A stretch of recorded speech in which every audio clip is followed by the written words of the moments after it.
श्री गणेशाय नमः, श्री सरस्वती नमः, श्री कृष्णाय नमः। जय माता रानी दोस्तों, राधे राधे। आपके अपने चैनल श्री प्रभु कृपा में आपका बहुत बहुत स्वागत है। भगवान श्री कृष्ण और श्रीमती राधा रानी की कृपा सदैव आप और आपके समस्त परिवार पर सदा सर्वदा बनी रहे। सबसे पहले पौष मास की कथा सुन रहे सभी भक्तजनों का आज की कथा में हार्दिक अभिनंदन है। दोस्तों, आज हम आपके सामने प्रस्तुत कर रहे हैं पौष मास कथा के 3 महत्वपूर्ण अध्याय 17, 18 और 19।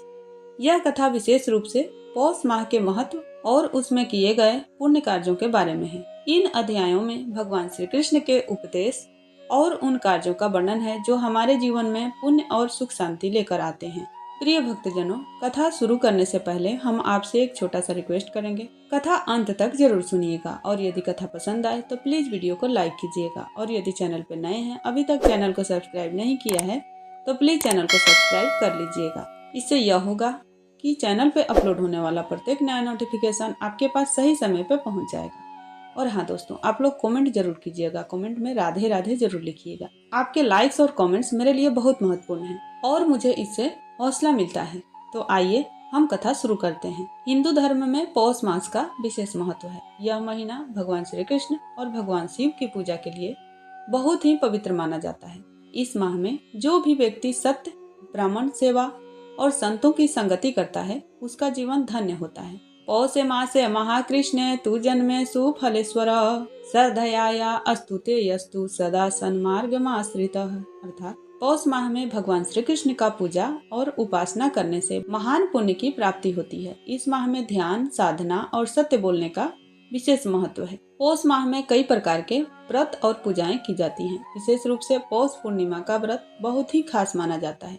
इस दिन विशेष रूप से गंगा स्नान और रात्रि जागरण किया जाता है। पौष मासे महोत्सव कर्तव्यम ब्रह्मणाय वै ध्यानम साध्यम सदा सर्वम व्रतम पूजाम च यत्नतः। अर्थात इस माह में ब्राह्मणों को भोजन कराना और व्रत के समय विशेष ध्यान से पूजा करना चाहिए। दोस्तों, एक समय की बात है, एक ब्राह्मण ने पौष मास के दौरान उपवास रखा और भगवान शिव की पूजा की। एक दिन भगवान शिव उनके सामने प्रकट हुए और कहा, तुमने जो इस माह में उपवास रखा वह तुम्हारे जीवन के सभी दुखों को समाप्त कर देगा। तुम अपने परिवार के साथ सुखी रहोगे। इस अध्याय में हम पौष माह में किए गए पुण्य कर्मों का वर्णन करेंगे। विशेष रूप से पौष माह में भगवान श्री कृष्ण का ध्यान करने से मानसिक शांति और आत्मिक सुख की प्राप्ति होती है। पौष मासे शरणम यः अस्तुते कृष्णम शरणम व्रजेत तस्य सर्वं सुखम प्राप्य न पुनर्याति संसारम। अर्थात जो व्यक्ति पौष माह में श्री कृष्ण के चरणों में ध्यान करता है वह इस संसार के बंधन से मुक्त हो जाता है। वह शांति और सुख की प्राप्ति करता है। प्रिय भक्तजनों, एक राजा जो बहुत घमंडी था ने पौष मास के दौरान श्री कृष्ण की उपासना शुरू की। धीरे धीरे उसका दिल बदलने लगा और वह अपने राजमहल के बाहर निकलकर गरीबों और असहायों की मदद करने लगा।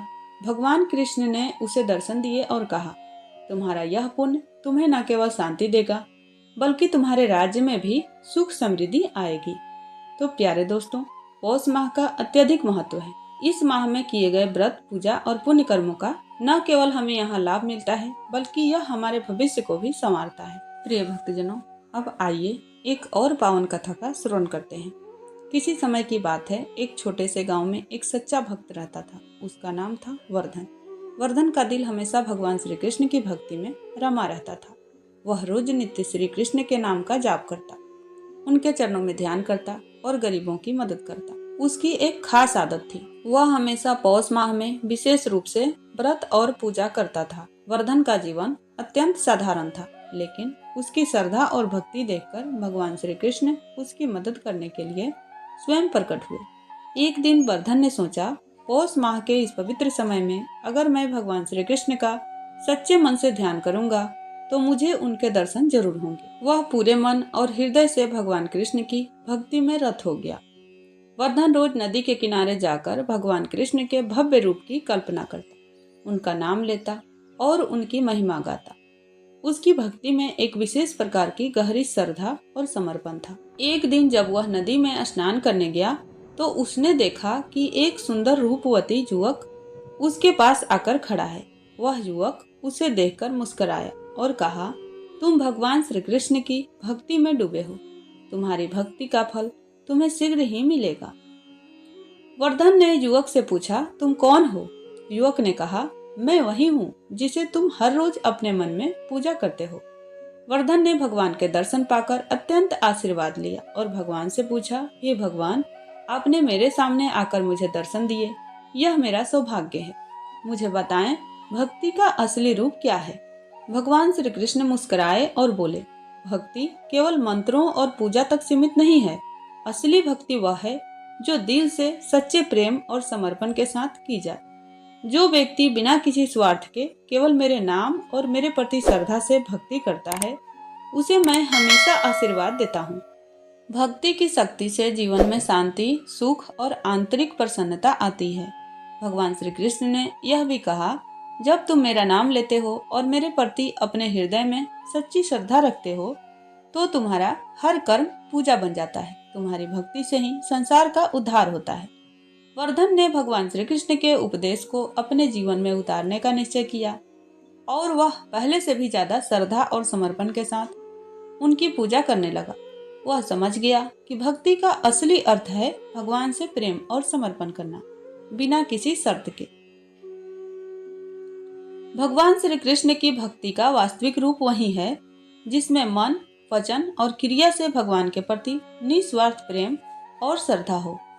कोई भी पूजा, व्रत या मंत्र तभी सार्थक होते हैं जब उनमें सच्ची भक्ति और समर्पण हो। भगवान के प्रति समर्पण, प्रेम और श्रद्धा से भरी भक्ति जीवन को एक नया रूप देती है। केवल रूप या आडंबर से ज्यादा महत्वपूर्ण है मन की पवित्रता और श्रद्धा।